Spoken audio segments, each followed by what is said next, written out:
To him here outside of the CJC after the arraignment, and he says that his client is not responsible for the shooting, but detectives say that they have an abundance of evidence, including surveillance video and witness statements.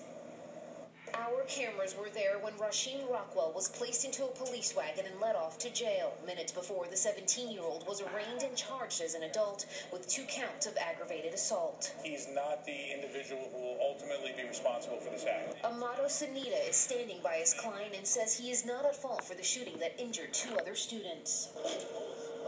Police are saying they've interviewed witnesses. They have this surveillance video that clearly shows that your client was the one responsible for the shooting. Actually, I've not seen that. I'm not aware of that. And from the information that I have, that is not accurate. Do you believe he's innocent?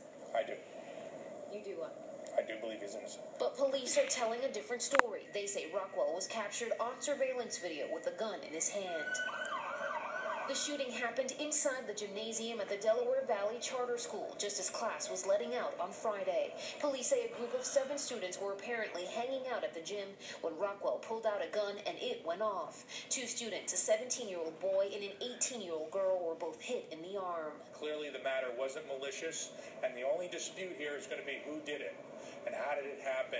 Immediately following the shooting, his 15-year-old student was taken into custody, but detectives quickly determined he had no involvement.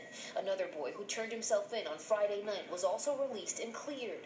And now that an arrest has been made, one thing that remains on everyone's mind is how the suspect managed to get past the metal detectors with a gun. And tonight, the suspect is being held on a $500,000 bail. As for the victims, the female victim has been treated and released. Her boyfriend is still hospitalized. We're told he's in stable condition.